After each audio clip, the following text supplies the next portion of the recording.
ya, fi tanzilin nas manazilahum. Ya. An Aisyah radhiyallahu anha anna nabiyya sallallahu alaihi wasallam qala anzilun nasa manazilahum, rawahu Abu Daud. Tempatkanlah seseorang sesuai dengan kedudukannya. Ini bab muamalah. Ini perintah kepada kita sebagai muslim untuk faham siapa yang diajak bicara. Ya, kan ada orang yang tidak punya akhlak ya terhadap orang tua, bahasa Jawanya tidak unggah-ungguh ya. Tidak melihat siapa yang diajak bicara, dia pejabat atau tidak, dia orang tidak memandang dia orang tua atau tidak. Nah, ini Islam. Islam mengajarkan kepada kita untuk faham kedudukan siapa yang ada di hadapan kita. Masya Allah. Ini akhlak yang luar biasa dalam Islam. Makanya dalam sebuah riwayat, ya, bukan bagian dari umatku orang tidak menghormati yang tua dan tidak menyayangi yang muda. Jamaah sekalian yang dirahmati Allah Subhanahu wa taala, hadis ini mengandung faedah tentang muamalah. Terhadap apa? Petunjuk bahwa segala sesuatu ya mengandung hikmah. Ya. Di jamaah sekalian rahmati Allah Subhanahu wa taala, hadal hadis al-jami', hadis ini mengumpulkan tentang perintah agar seorang menempatkan seseorang pada kedudukannya, ya. Nah, kondisi manusia ada dua jenis. Yang pertama adalah kedudukan khusus. Siapa mereka? Kedua orang tua. Nah, ini dia. Oh, kedua orang tua itu menempati kedudukan khusus bagi seorang anak. Sampai-sampai dalam Al-Quran, wa qada rabbuka alla ta'budu wa bil alla tusriku wa bil walidaini ihsana. Ini kedudukan khusus ya yang seorang anak harus menempatkan di tempat yang bagus. Ditempatkan yang pertama al walidain, kedua orang tua. Kemudian wal aulad, anak-anak.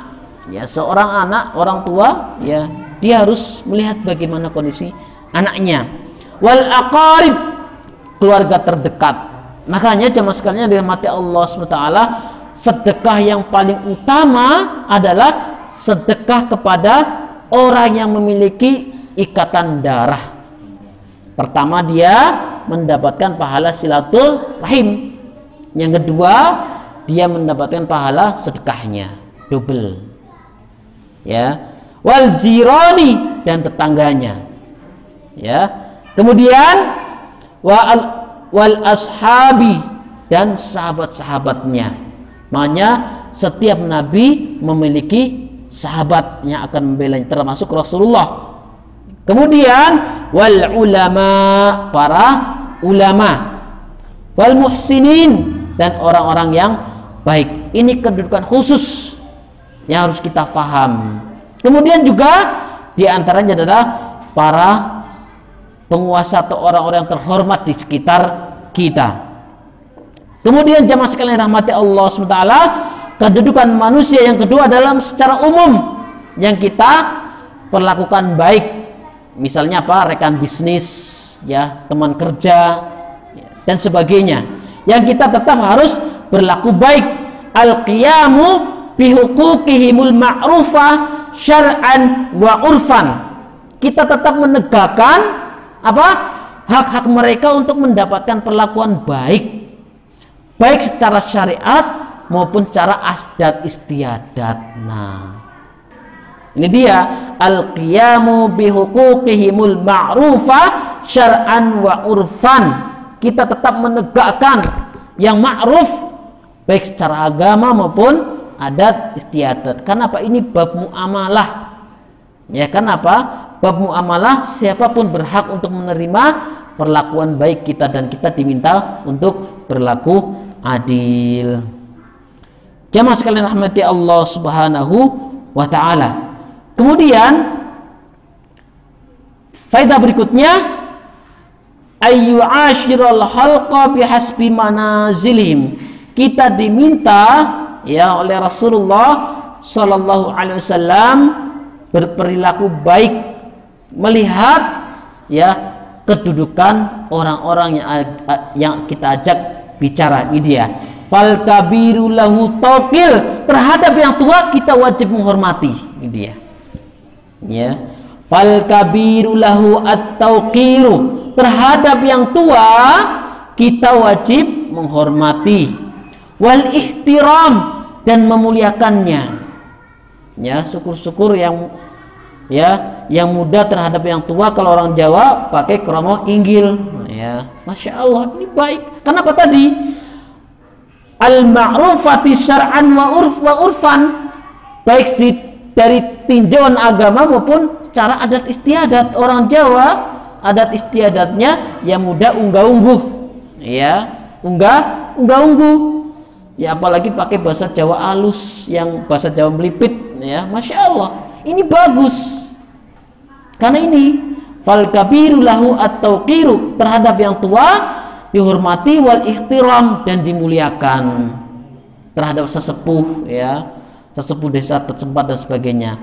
Nah, kemudian was-saghiru yu'amiluhu birrahmah, dan yang terhadap yang kecil kita bermuamal dengannya dengan penuh kasih sayang. Masya Allah ya, dengan penuh kasih sayang. Jamaah sekalian rahmati Allah SWT, sudah adzan gitu, alarmnya nggak nyala. Jadi jamaah sekalian rahmati Allah SWT, Allah Subhanahu wa taala berfirman, idhaba ila fir'aun innahu tagha faqula lahu qawlan layyinan. Ini dia, terhadap Fir'aun yang ngaku Tuhan saja Musa diperintahkan untuk berkata yang baik, qawlan layyinan. Masya Allah, ini Fir'aun jamaah sekalian ya, Fir'aun yang mengaku Tuhan, tapi Musa diperintahkan oleh Allah untuk berkata qaulan layyinan. Layyinan itu lebih bagus daripada ma'rufan. Jadi ini bahasa mungkin dengan bahasa kromo inggil mungkin ya.